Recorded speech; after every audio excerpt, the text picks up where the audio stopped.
everybody. Morning. Morning. Okay, let us begin, please, with our COVID coverage. And Matt. Good morning, Jeff. So renewed warnings about what's coming in the fall as fresh forecasts suggest an accelerating death toll soon. The top lines here, as we approach 200,000 Americans lost, Fauci tells Harvard med students, I just think we need to hunker down and get through the fall and winter because it's not going to be easy, pointing to more indoor activities and likely upticks. Yesterday was another big day for death reports, 900 plus, and right now we stand at about 192,000 deaths and 6.4 million cases. The CDC's latest group of forecasts predicting that in just the next 3 weeks we'll see another 25,000 more deaths reported, up to 217,000 by October 3rd.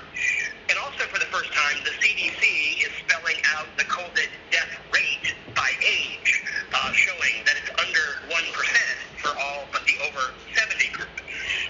Trump defending his overall response at yet another crowded, mostly maskless rally, and the NIH director on our town hall coming down hard on this, saying he is puzzled and disheartened by the lack of mask wearing at these and other events.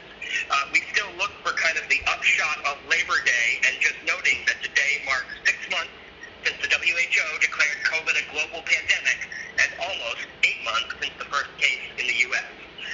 The vaccine story obviously accelerating. Today, Sanjay conducts a one-on-one interview with the head of Operation Warp Speed at noon. We'll see what news we make here. This is a taped interview with Sanjay fronting bits of it afterward. AstraZeneca has not yet determined when it can resume its trial after that safety issue, but its CEO still predicts approval by the end of the year. Lots of new words of safety assurance from the likes of Collins, who told our town hall that even though the process is highly sped up, the trials are more rigorous than those of the past. And the FDA's Hahn pointing to an important date, October 22nd, the date agency leaders will meet to discuss vaccine applications, but he's not predicting a timetable for when there will actually be an authorization. Lancet pointing to the fact that vaccine confidence around the world is at a worrying level, blaming the spread of misinformation, and just an interesting note from Birx that it's becoming even harder to predict when the clinical trials will be done, because as cases are currently declining, it's harder to conduct the trials because they need lots of infections in the areas of the trials to test the efficacy. In terms of the key data points and the areas we're watching, Fauci yesterday calling out the now and next surge areas that he sees, saying we've seen it in the southern states, in the Midwest, and now, if you look on a map, he says, Montana, North and South Dakota, Michigan, Minnesota, and Iowa. And on the CNN data map, the highest week-to-week increases at the moment are Wisconsin, Illinois, and Michigan. The CNN White House team has gotten their hands on a number of these White House Task Force weekly state reports, and all of them are focusing on areas with college towns and the concern about bars staying open, and recommending that states look at sewage water for the early signs COVID is circulating. And just to sort of update and repeat what I said yesterday, that for context, at the moment anyway, the declines that we've been talking about do still hold.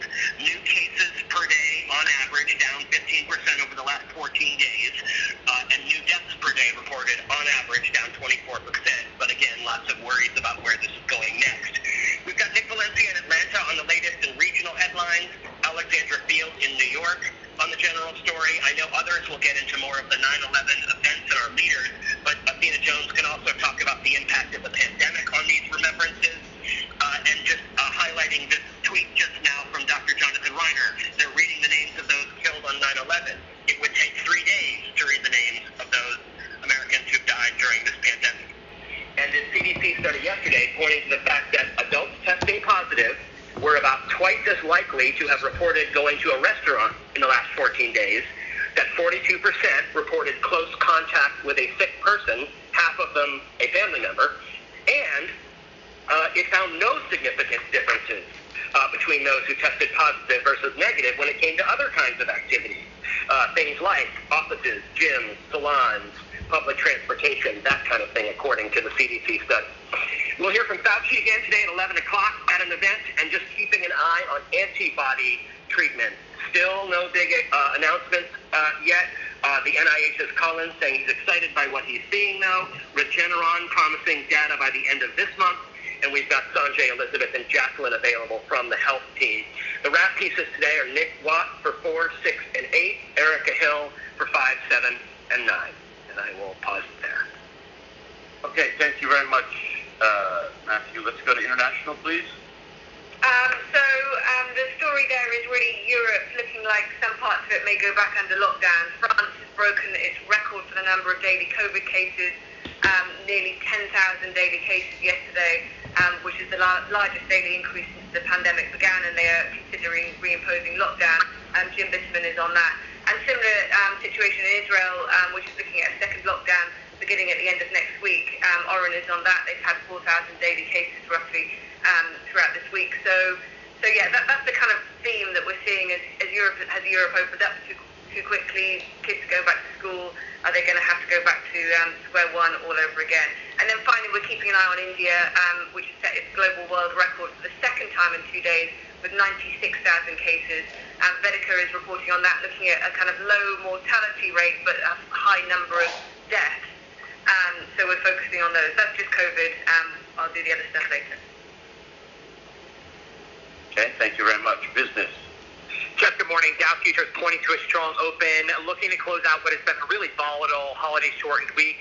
This morning, President Trump congratulated J.P. Morgan Chase for ordering everybody back to the office. Obviously, this was a misleading tweet, as JPM only called back its senior managers into the office to work starting on September 21st, with some exceptions allowed.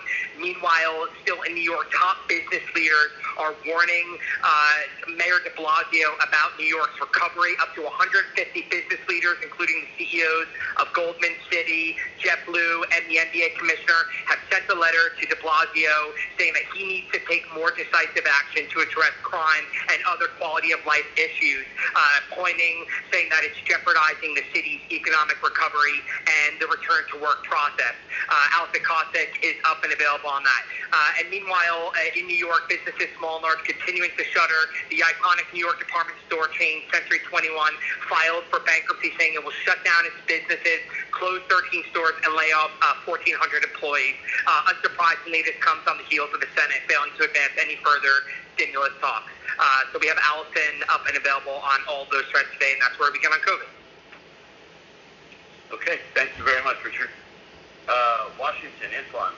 Hey there, the president is remembering September 11th from Shanksville, Pennsylvania, but the week ends with the president trying to contain the fallout on his handling of the pandemic. The president continues to insist he wasn't lying when he told Woodward the virus was deadly and airborne. On the packed rally last night, check out Acosta's interviews with supporters, one telling Jim he didn't care if he died, and the president ridiculously comparing himself to Churchill and FDR, trying to explain he is trying to keep the calm, but juxtapose that with his amped-up scare tactics, warning Antifa will overrun the suburbs. And there's no evidence he's taking the virus any more seriously now. He admitted yesterday he's been watching Fox News for 8 hours. As noted, the week ends with Congress making no deal and no talks on a stimulus deal. That means no financial relief for millions of Americans before the presidential election. That's COVID. Okay, let's open it up for any thoughts on COVID from anybody, please. Hey, Jeff, good morning. It's Ben. Matthew already got at a lot of the great editorial from Collins on another fantastic town hall last night, and I just wanted to encourage shows and digital and everyone to go back and look at some of the verbatim that we alerted out last night. Collins is, always measured in what he says and doesn't usually say things that make huge headlines, but just two examples from last night. One, talking about the issue with masks and how they become so political. He said if you would come as an alien from another planet, you would scratch your head and think that this planet doesn't have much promise for the future. And then one other comment of his getting at a question about herd immunity. He said letting it rip and running its course does not seem to be the kind of option that a thinking person would want to embrace. Is that, a thinly veiled shot at Trump? I don't think we can say for sure, but definitely a very interesting and thoughtful comment by Collins last night. Okay, thank you. Yes, indeed. Other thoughts?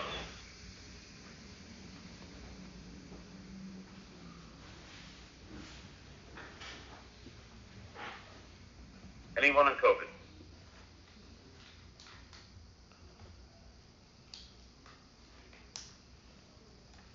Okay, Matthew. Okay, the western wildfires remain a huge story for us. A rising death toll, evacuations on a massive scale.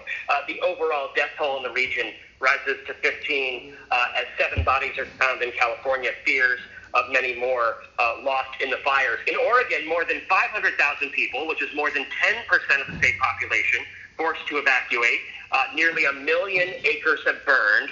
Several small towns in Oregon, places like Phoenix and Talent, almost entirely wiped out. Across the country, 102 active large wildfires burning. The wind's expected to die down today a little bit. We've got Camila Bernal and Lucy Kavanaugh in Oregon, Dan Simon around the Creek Fire in Central California, Sarah Steidner in Southern California around the Bobcat Fire. And I continue to highlight the offerings from the climate team just published from Brandon Miller and Drew Kahn. The Western themes are what a world looks like with just a degree or two of global warming, and a lot worse is in store in the coming years. The other big story for us, the George Floyd case, the 4 officers accused facing a judge in less than an hour. They appear poised to blame each other. It's a motions hearing in Minneapolis at 10 o'clock on things like whether to hold a joint trial or whether to move the trial. But we get some indications of where this is going from some recent filings from the officers and their attorneys, each suggesting someone else was in charge of the situation. The rookie officers saying they were taking their cues from the veteran Chauvin saying he was simply assisting the others. We also expect defense attorneys to introduce details alleging George Floyd was engaged in large quantity drug sale and possession as they ask the state to release details pertaining to gang membership, and we expect to hear from George Floyd's family and his attorney, Ben Crump, a little bit after the press conference, and we've got Josh Campbell on that in Minneapolis. And I think that's it. Okay. International. So we're still continuing our coverage of this migrant camp that I've mentioned over the last couple of days. Melissa Bell has a good piece looking at it. And Greece is really taking a very hard line, saying it won't be blackmailed into allowing these refugees off the island. They say the fire was started on purpose, and it's very tense on the camp now, so who knows what's going to happen to those refugees. They found a new site on the island. It's an old shooting range. Doesn't look like it's any bigger than the place they have now. But obviously this plays into how Greece is trying to manage the COVID situation and balance that with dealing with this humanitarian issue. So it's a good story for us. We're staying on top of that. Microsoft releasing evidence that cyber espionage groups have targeted the election. We've got some international reaction on that. They pointed to Russia, China, and Iran. We've got reaction from all 3. Peskov, unsurprisingly, has denied anything. Iran says they don't care who the president of the United States is anyway. And China says we're not interfering with internal affairs of the U.S. But by the way, the U.S. is the biggest cyber hacker in the world. So Nick Robertson is pulling all of that together with the international reaction. And then finally, a really good story that we've talked about a lot in our editorial meeting is the CEO of Rio Tinto, massive mining group, has resigned. And this comes off the back of the destruction of a 46,000-year-old sacred indigenous site in Australia when they were trying to get iron ore. And it's just obviously created a huge issue and discussion point in Australia.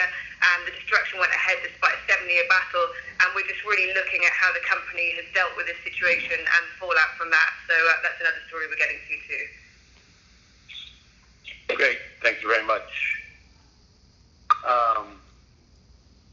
Business, anything else from you?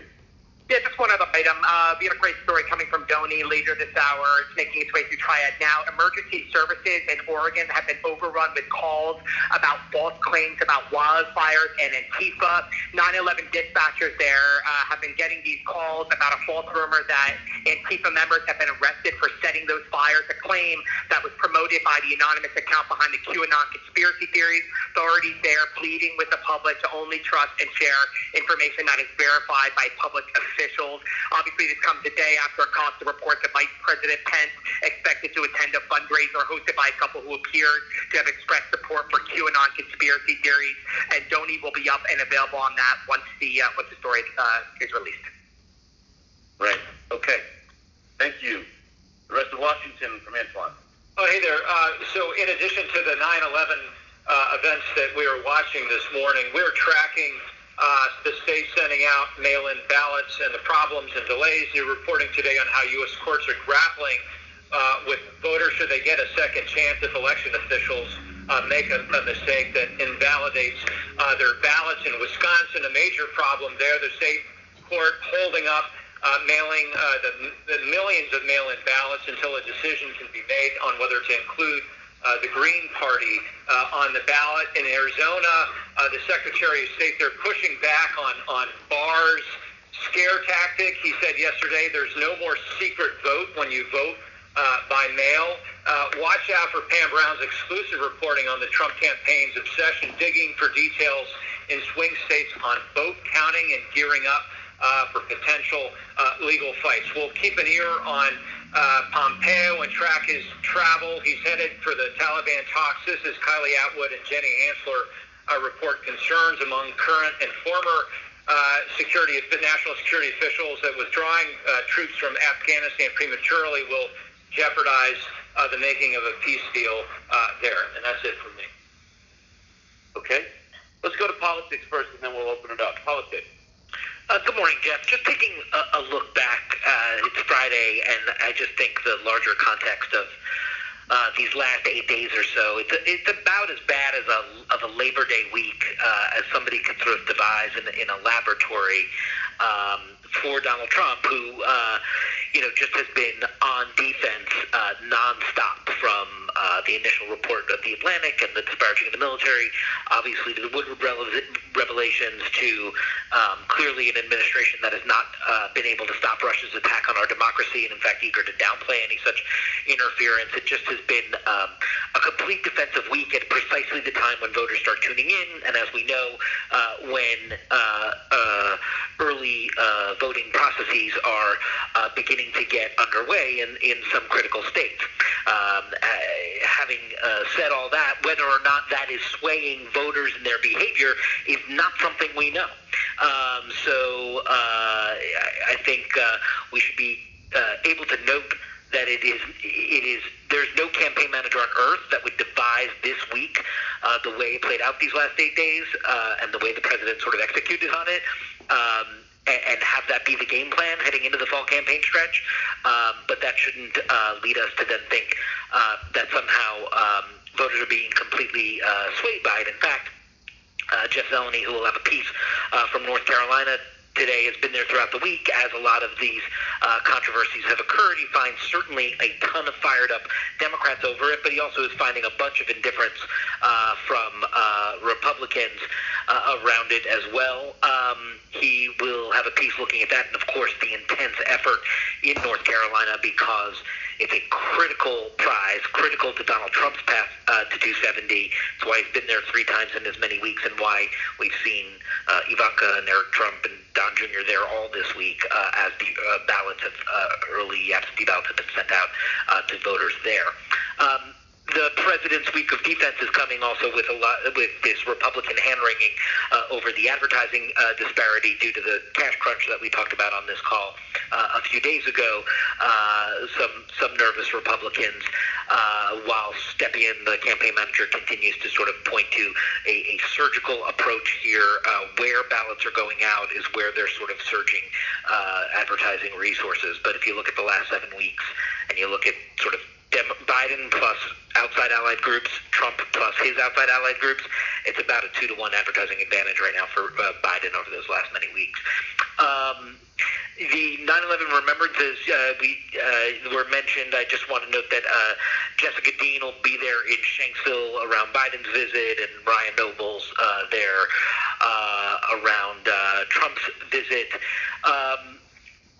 And I think that's where we start. That's the only piece I believe is slated for the lead and EBOF. And I think that's it from us.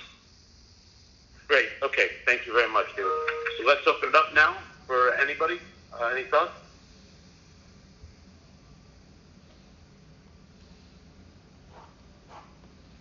Hey there, it's Rebecca. I know it's hard to get excited about something that didn't happen, but I think the failure of Washington to produce another stimulus is really significant and just is like going to be devastating for people personally and for the businesses they would have spent the money in. So I really just think it's something that really deserves our attention, given how great the need is that we've done such a great job reporting on. I think it's a really good note. So hard to cover that. But I think it's a really good note. We should try to get it done. Other thoughts?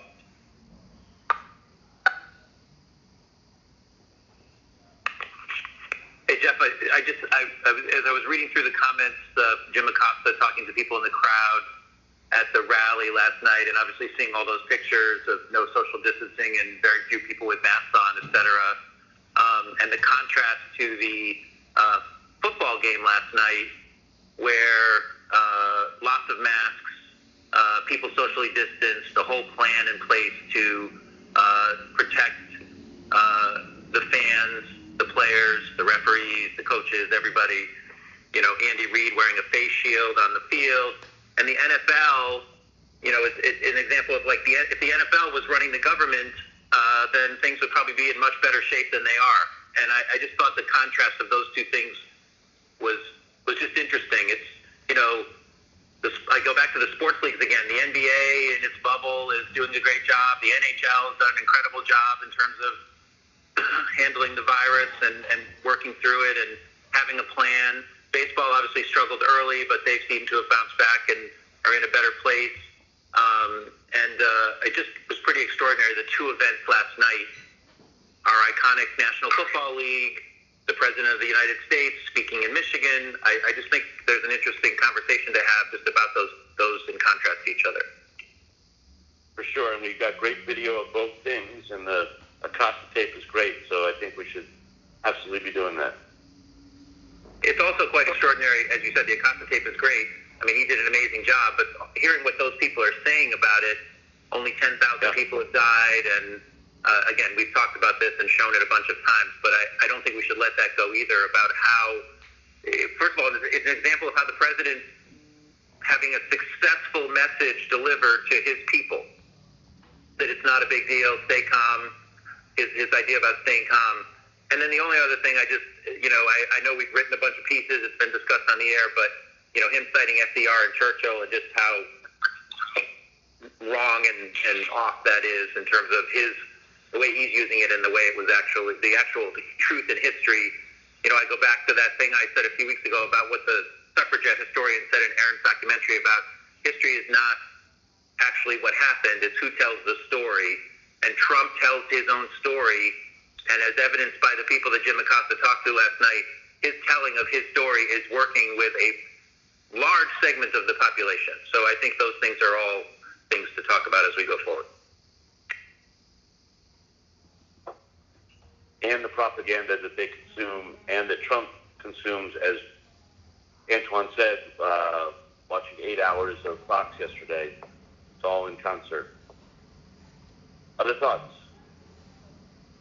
Hey, Jeff, it's Meredith. I just want to tee off of something that Cutler and Michael touched on, that the failure of Washington to pass a stimulus package and the numbness that many Americans and maybe many of our viewers and users are feeling on many fronts. The economic suffering that people are going through, and also the suffering and pain and loss from COVID, which serves as a contrast on a day like today as everyone is thinking back to 9/11, and there's collective grief and collective mourning, and we have the visuals of the moments of silence and all the ceremonies this morning, and we'll have the visuals tonight of the towers of light.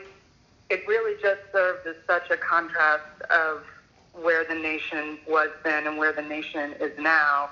And when you look forward and think about what's to come, and you have the big headline of Fauci saying we all just need to hunker down because there's more to come, and we're still in stage one.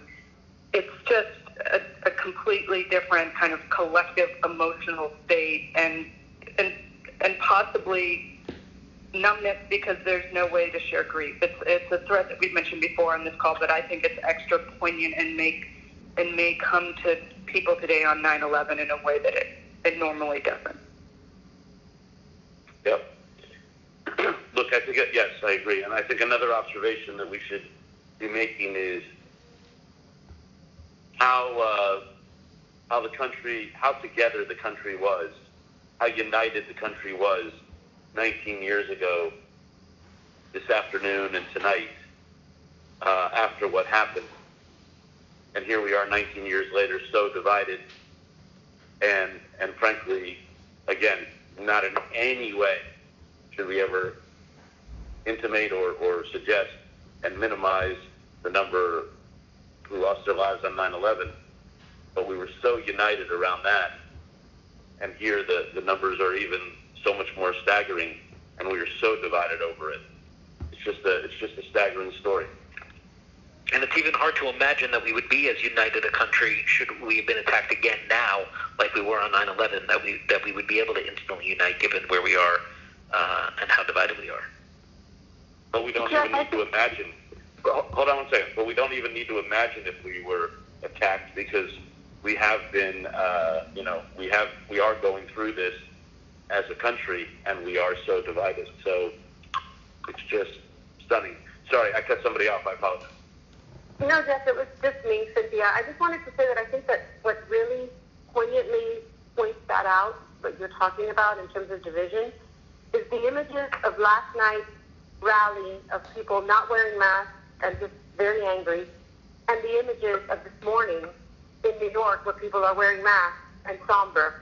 And I just think that putting those two images side by side is a very visual, scary image of two Americas, of two completely different ways of looking at life. And I just think that that's a very, we have this moment to show something so very visual that I think we should look at that.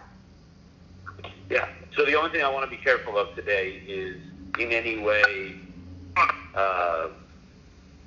disrespecting the 9/11 event.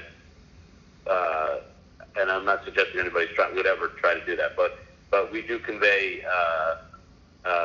power in our messages. So let's just make sure that we don't in any way, and I'm not trying to suggest you're wrong, Cynthia, but I just don't want to disrespect in any way the 9/11 moments today. Other thoughts? Hey, Jeff, one thing from, it's more micro than this macro, but the non-mask wearing in the interviews that we had with the people, we're 6 months into this, and maybe these aren't our viewers, but these people still think that mask wearing is to protect themselves rather than to protect others.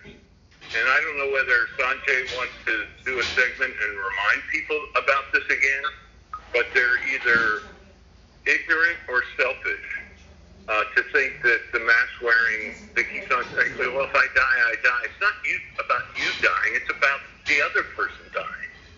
And sure, it does protect you somewhat, but I think that there's still among these non-mask wearers this idea that it's about protecting you rather than the more important about protecting me.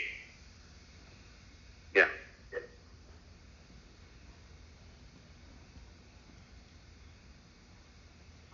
Okay.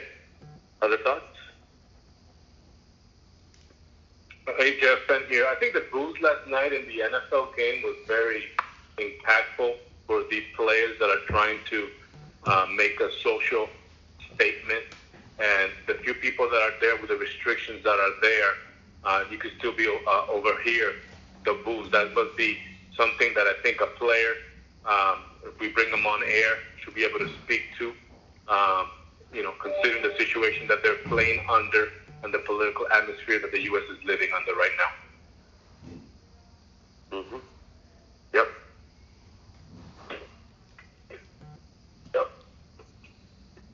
And it'll also be very interesting to watch how that. Well, there's only one other game this weekend that has fans at it, and that's in Jacksonville. So, other thoughts? I think on the political side of things, there might be something to an analysis of profiles in leadership between President Bush and President Trump. That's two Republican leaders who led the country through two national crises. And just how their approaches were different, how their administrations handled things differently, I think that might be something that strikes our audiences in a bit of a different way. I think that's a really, really good idea. I think that's a really good idea today. And I'll remind everybody that Garrett Graff wrote the oral history of 9/11 in his book, so he'd be a good voice throughout the day. But I think the comparison of the handlings of it is a really good idea. Any other thoughts?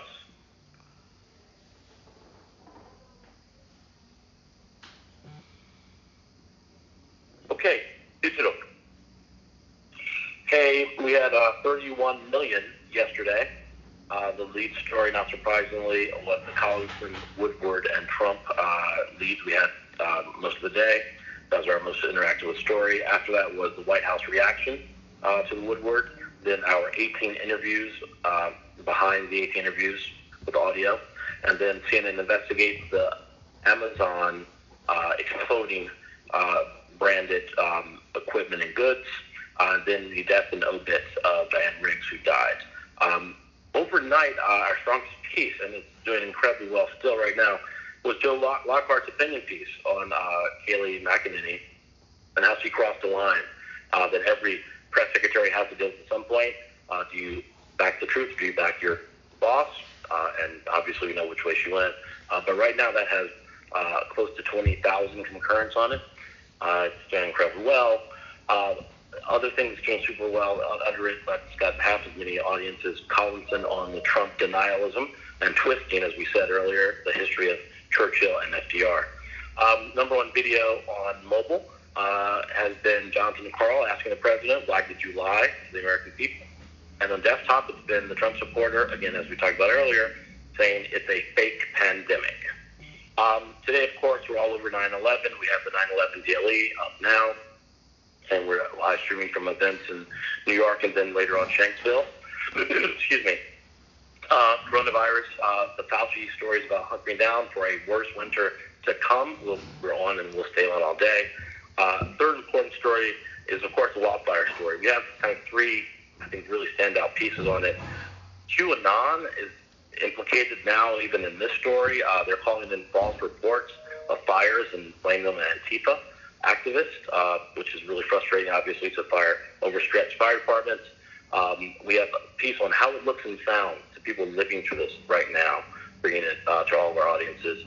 And then most, I think, dramatically, these devastating fires are just the beginning of our climate-changed world.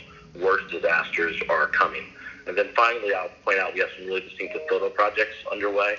Our 9/11 photographer is actually shooting New York City today, and how the city is memorializing this anniversary.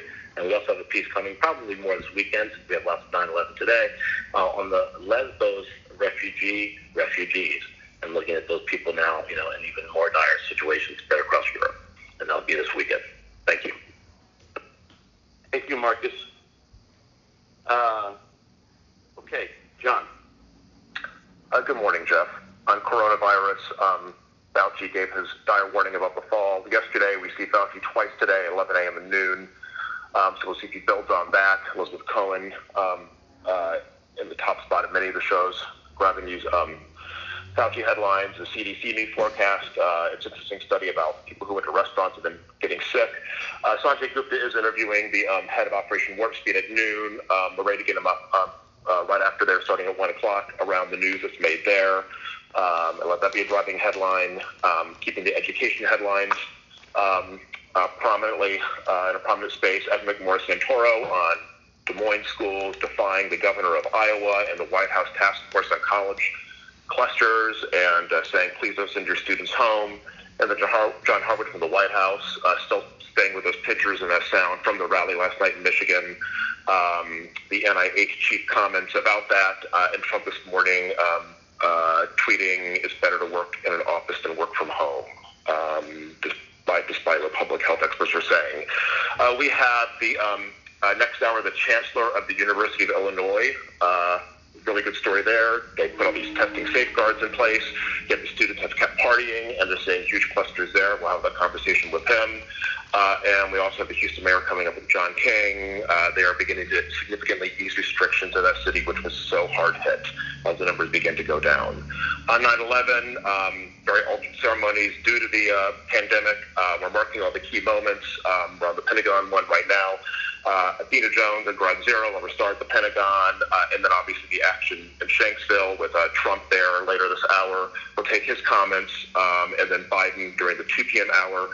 We do have Garrett Graff booked this afternoon to get into the stark difference in this country post 9/11 and how it's handling the pandemic. He just wrote in The Atlantic that the country has lost its collective resolve during this crisis compared to what we saw 19 years ago. Doing a lot of step backs today because it has been an extraordinary week. We're doing fact checking with Daniel Dell, everything that Trump had to say about Antifa and the auto industry, which was just wrong.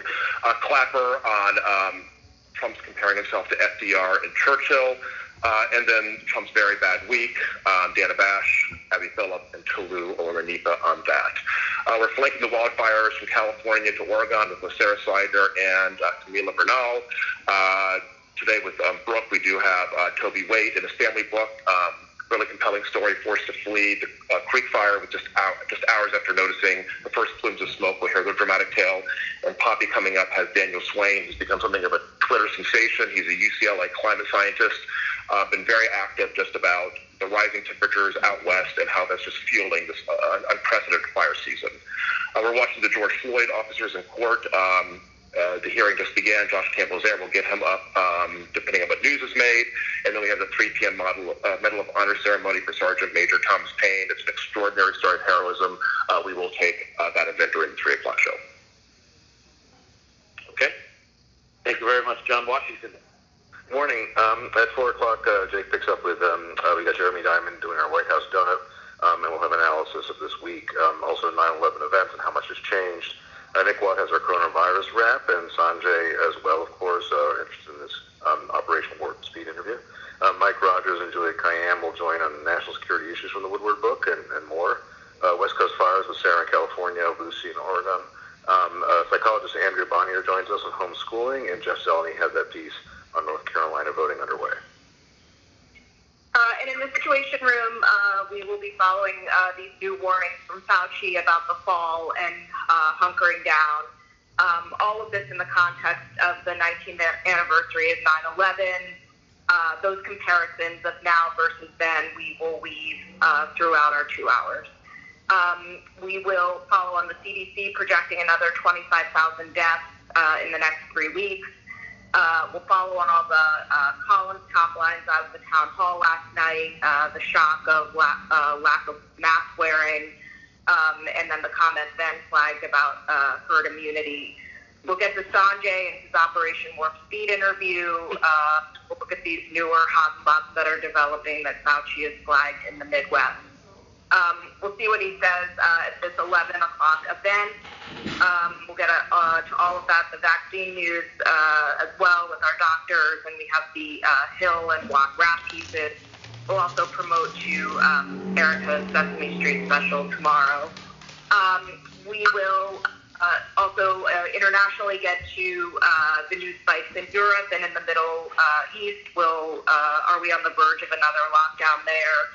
Out of the White House, we'll follow Trump through the day and all of these 9/11 ceremonies, all of the of last night's rally, Acosta's interviews with some of these supporters who say they don't care about wearing masks.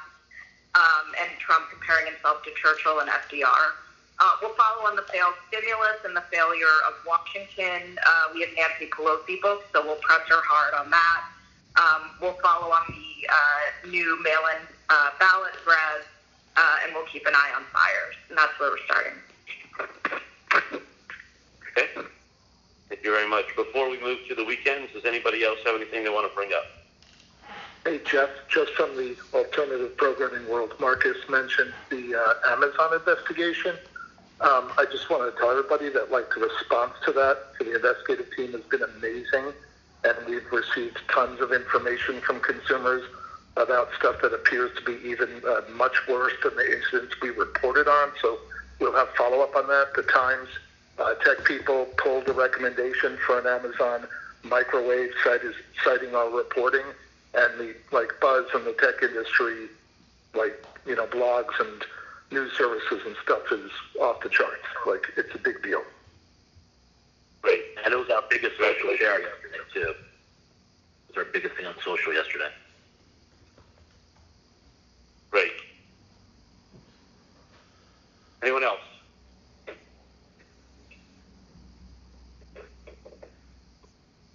Okay, then let's move to the weekends, please, and start with the weekend. And let's start with McConish.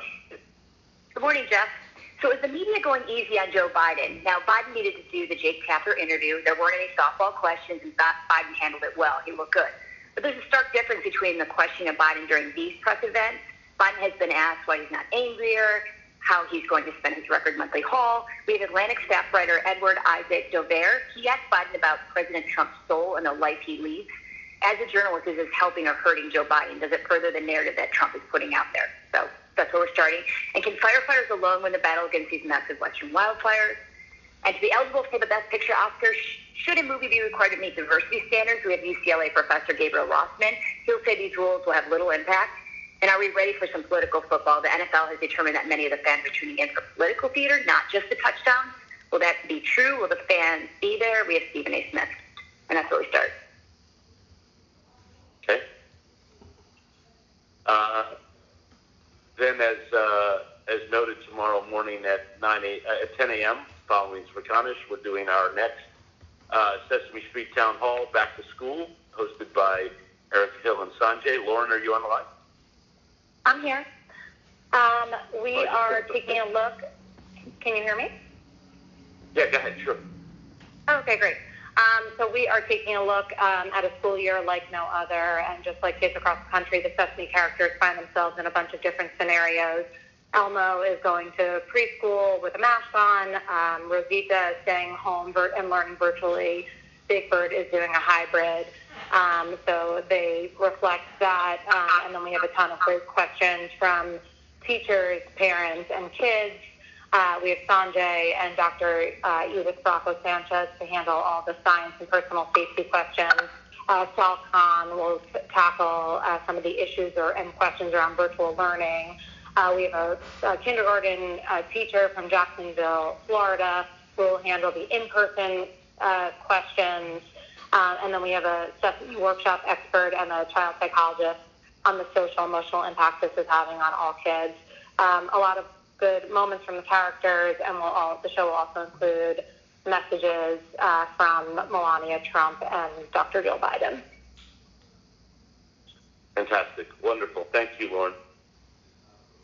Let's move to Sunday, please, and start with Inside Politics. Dana Bash is hosting this weekend. We'll break down the impacts of Trump downplaying danger and the packed, mostly maskless rallies with Dr. John, Dr. Rani, and Maggie Haberman and Amy Walter on Trump's claims he didn't lie but was trying to stop a panic, as Biden says it's almost criminal, and how that's playing with voters. From Battleground, Pennsylvania, Congresswoman Chrissy Houlihan on the bombshell Woodward book, the stimulus failure, and as a veteran, what the president's words about the military mean to her. And as the White House report is focusing on college towns and testing sewage, we'll interview the head of the University of Arizona on their precautions, including testing wastewater and their rising positivity rate. And that's where we start. Okay, thank you very much. State of the Union. Hey there. We're still working on our main guests and waiting for some answers this morning. We're obviously going to be focusing on the Woodward response, COVID. We'll be keeping an eye on the wildfires. We do have Congresswoman Val Demings, so we'll talk to her about the president's law and order message, problematic Florida polling for Biden. She's on Intel, so we'll ask about election interference and the complete inaction of Congress to pass any aid. And we should hopefully have some answers on our top guest shortly. Thank you very much. GPS. Good morning, Jeff. Thanks.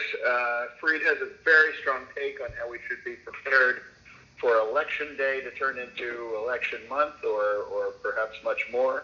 And he offers some grim potential scenarios that we ought to be watching out for in the post-election mess.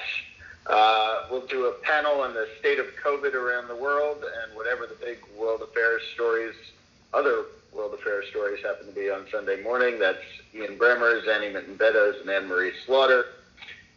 Then any list of the countries that have tackled COVID best probably leads with Taiwan with 25 million people. They've had only 7 deaths.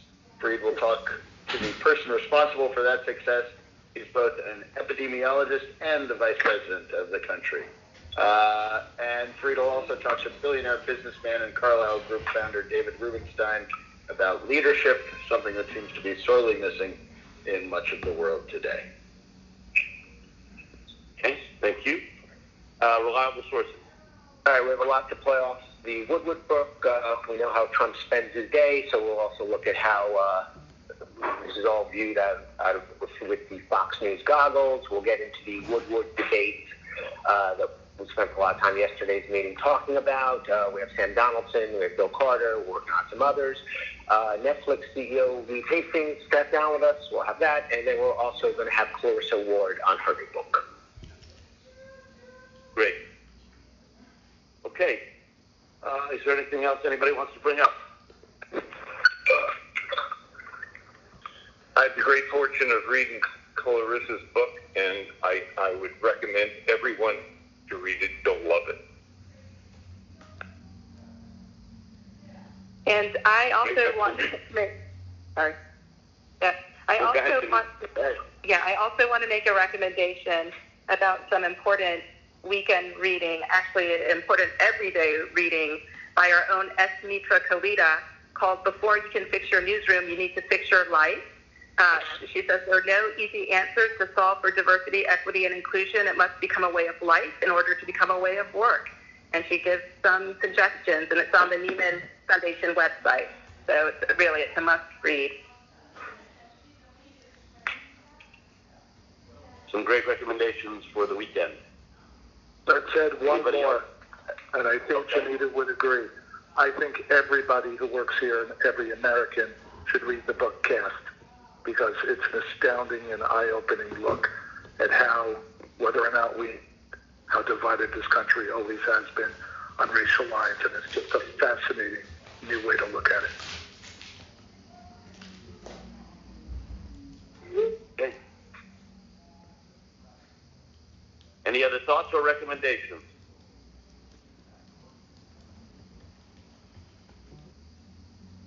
Okay, everybody. Thank you very much. Have a great day and a great weekend. Stay safe. Bye-bye.